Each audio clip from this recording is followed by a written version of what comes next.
The agenda for today is talking about open source hardware in the context of Tristan. So let me give you a little bit of context and presentation. So the agenda of today is split in mainly three major blocks. There will be an introduction to Tristan, open source hardware, open hardware group, and GitHub. Very short introduction just to welcome people and give a little bit of context. Then my colleague Mario will give you an introduction to the verification infrastructure that will be leveraged by Tristan, but in general by the community for verifying the hardware IPs. And then César from Cealeti, who is part of both the Tristan project and Open Hardware Group, will give you an example of a practical example of what we explained so far from a theoretical generic viewpoint in a real industrial case example. Oh, it works. So, I hope, how many of you attended the Tristan presentation that has been given 2 days ago? Amazing, so perfect. So you know that Tristan is I'll be short then. So you know that Tristan is a project within the European Commission, European Union. And what we want to do within Tristan is developing, enlarging, and making Europe strong from an economical perspective, but also technical one, in the RISC-V ecosystem. So we are going to build a lot of IPs, industrial grade, so meant for real products, real case scenarios. And this will make the European position in the market stronger because our pool of IPs will increase. Some of them will be open source, and this will be the main focus of today, but not all of the IPs developed within Tristan will be open source, okay? Tristan will last for 3 years. Now we started in December, so now June, more or less, we did the first 6 months. And at the end of the 3 years, we should expect a lot of new open source IPs, or let's say existing open source IPs that have achieved a better industrial quality. So why Tristan chose to, or let's say the members of Tristan chose to work also with open hardware?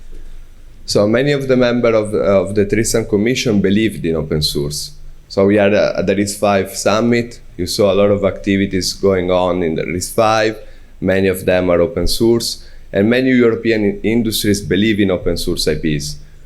Without giving up the quality, I'll be stressing the quality a lot of times because we want to do products, real products that are in real life, not just examples or toy examples IPs. That's why we also have an example of an industrial partner doing something for real. And so why Tristan partners decided to trust Open Hardware Group is because the mission of Open Hardware Group is to make open source IPs that are industrial grade. There are thousands of open source IPs out there, most of them on GitHub, but also in other kind of servers. Not all of them are verified at the level that you can take it, trust it, and put it back to your IP. If you also follow the agency space presentation that was given yesterday, some of the sentences were like, you can go for open source, but then you have to invest a lot of money for verification. That was a good sentence, indeed. That's why Open Hardware Group was born. Because everyone puts together the effort to verify the same IP, because that IP is of interest of many industries. So why are you doing it all the time, the same verification of the same IP in your own lab, while you don't do it open for everyone, and then that's it. The cost of the verification disappears for everyone else. That's a good thing. And it's public, open to anyone. What I want to stress, it's the everyone at the end. This is the Tristan, it's a Tristan-related workshop, but every output of Open Hardware Group and of Tristan that are open source are public to everyone. You don't need to be a member of Open Hardware Group. You don't need to be a member of Tristan. You don't need to be an European country to use it. It's open to everyone. It's public, it's an URL, and everyone is welcome to use it and contribute to it. So OpenHW Group is a non-for-profit organization, so we don't make money. And it's based in Canada, but it has a global footprint. I hope most of you followed Rick O'Connor's presentation on Tuesday, so perfect. We have a lot of industrial members and partners. You see, most of them are from the industry, so most of the people that trust OpenHW groups are companies. But we also have academic members that they contribute their IPs to OpenHW group, where then evolve in real products. Okay, so the way OpenHW group is structured is in working groups. We mainly have the technical and the marketing working groups. As the name says, the marketing, try to focus on the disseminations and doing this kind of events and so on. Whereas I'm the technical one, so I don't know a lot of things about the marketing working group. Whereas in the technical working group is where that happens.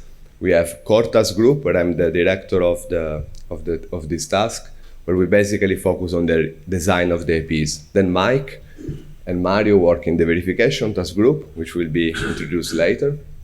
Then we have software and hardware, which are generically for system level IPs. So you also saw in the slide that we also have the European focus and the Asian focus working groups. So we said we are based in Canada, but we also have working groups in Asia and in Europe. That will gives us a legal footprint to be part of the European calls. So for example, the working group OpenHW Europe is part of the Eclipse Foundation, which is based in Germany. So that's why we are here in Tristan. And and the Asian one, I don't recall where it's based, but focus on the Asian activities.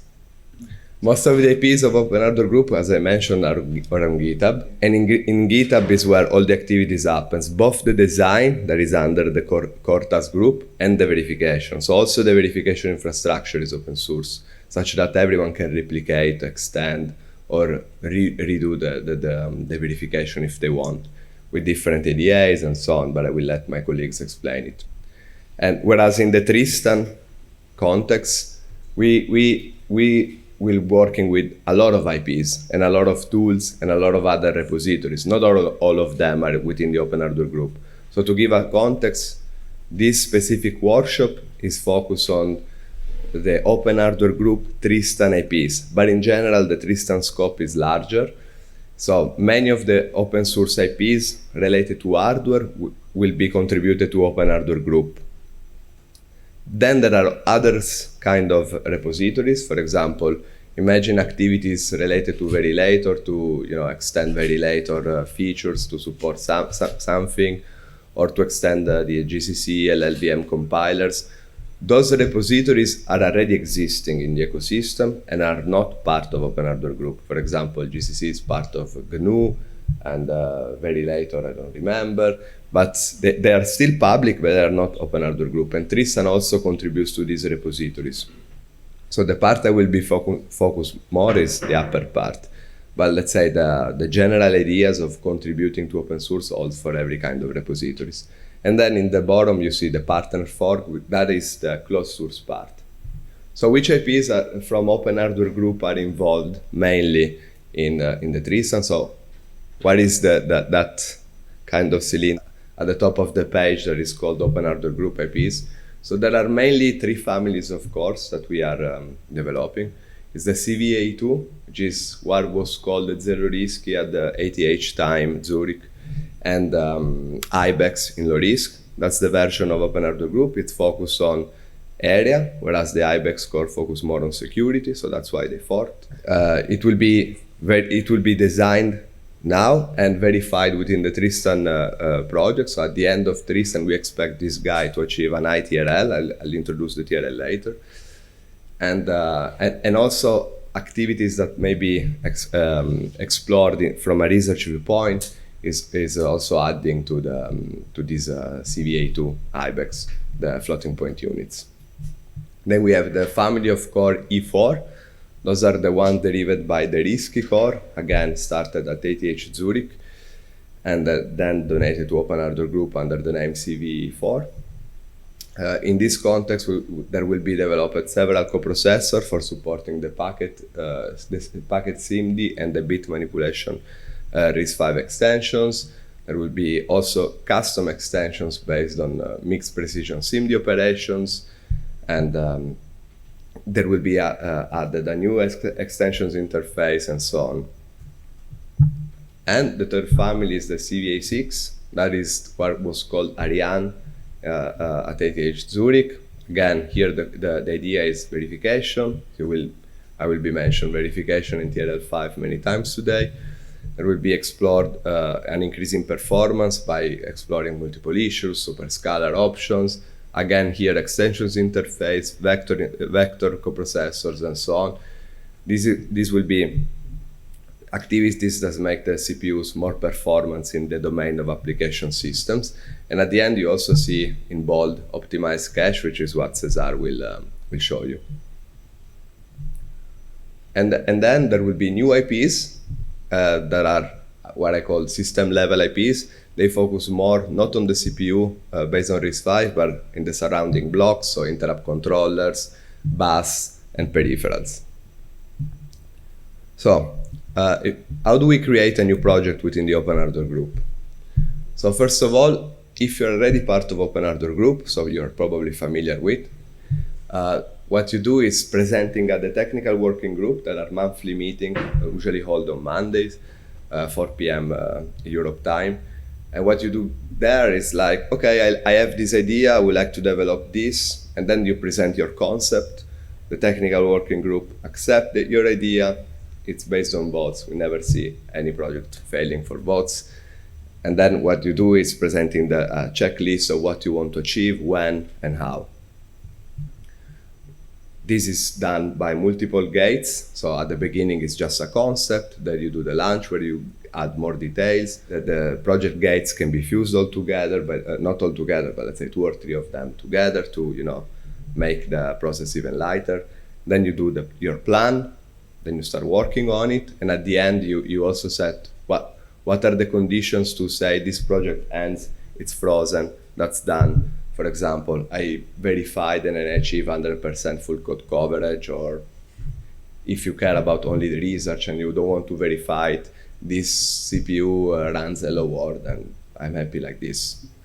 If you're not part of OpenHW Group, then to initiate a project within the OpenHW Group, first you join the organization, but again, instead, if you want just to use OpenHW Group IPs and you don't want to create a new projects or drive projects, then you don't have to do anything. Just go on GitHub and take the IPs and have fun.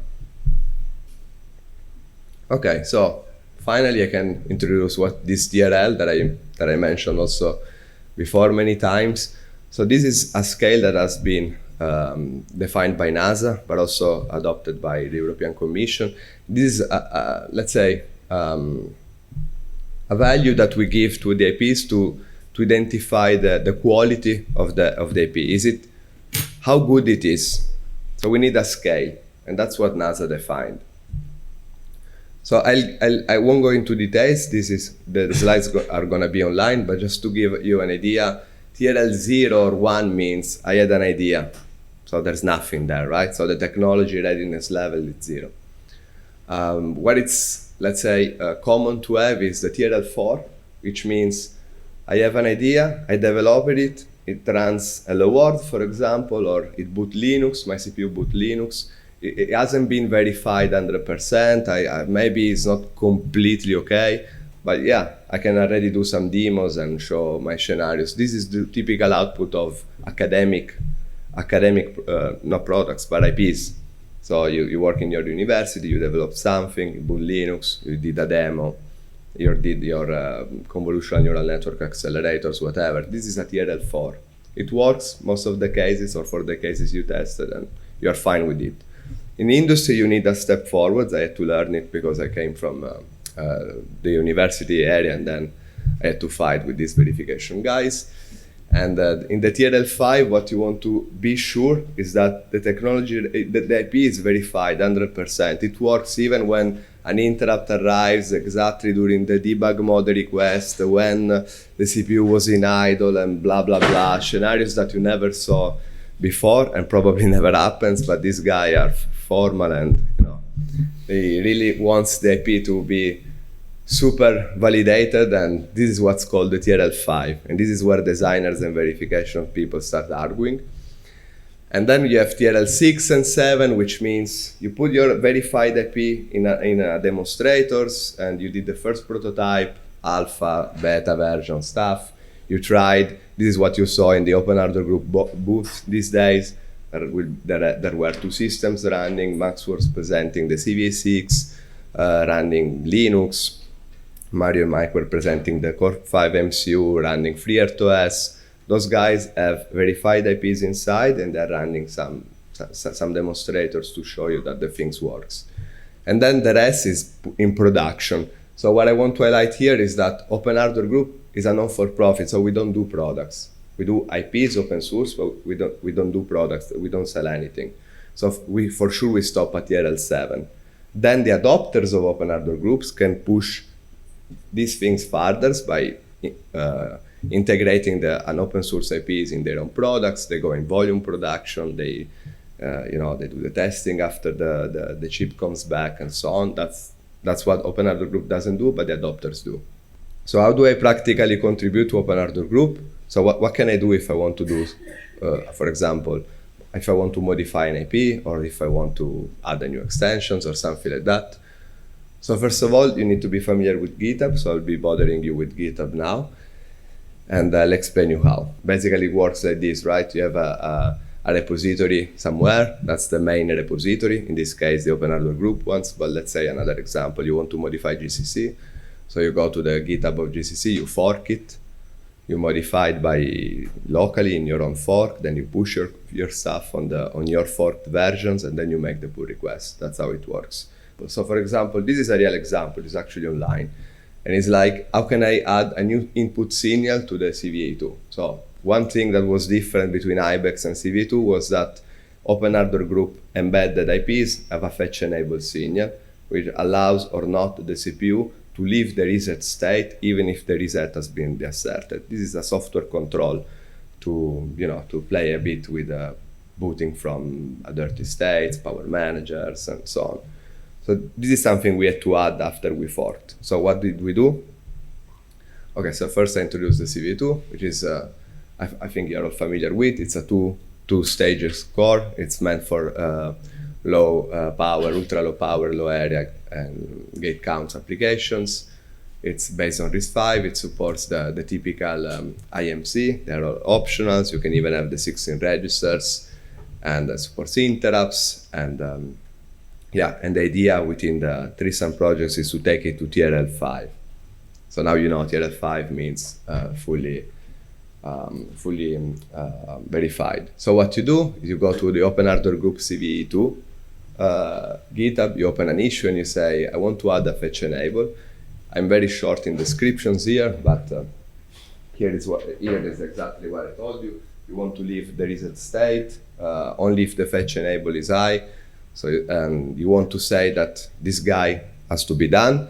And because we always check whether a new change is sequential equivalent, you have to say, actually, this guy won't make the test pass because we are actually modifying the inputs, we are modifying the control, so for sure won't be sequential equivalent. But it will be if you assume that the fetch enable is always high. But after that, what you do is you fork. There are many forks there. So you fork your IP, and now the IP is under Davide Schiavone, which is my name, my GitHub account, cva2.git, right? So it's not anymore the one from OpenHW Group, it's mine. What can I do there? Everything I want, because it's your own IP. And you have rights permissions and so on.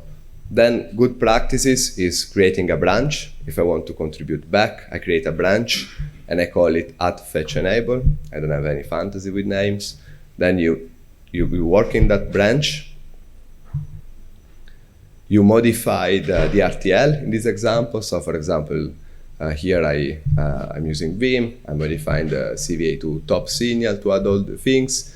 Then I have to add all the modified files. So git add this guy, git add this other file. And at the end, I'll do a Git commit that should explain what I've done. Here in this case, I added the fetch enable signal, and then I push it to my own repository. Then I create a pull request with the GUI, and here you see the files that I've changed, and that pull request belongs to OpenHW group. So now us staff, together with the members of OpenHW group that are driving the CVE2 project, in this example NXP, are going to review the pull request, and if they're happy with that, they do their own test. If they're happy with that, they merge it. If they're not happy with that, they tell you, you should do this and that. What's the difference between being part or not of OpenHW group is that we do pull requests that we know are within the project. Maybe tomorrow someone else will do a pull request of the supervisor mode of IBEX. If OpenHW group members don't care about it, the pull request will stay there. Or if they're not happy about it, they won't merge it. If they're happy, even if it was not part of their plans, they will say, yeah, sure, why not? Can you just add the parameter in case I disable it, in case I don't want this extension? Sure, and then you contribute it to OpenHW group. Exactly like any other GitHub repository.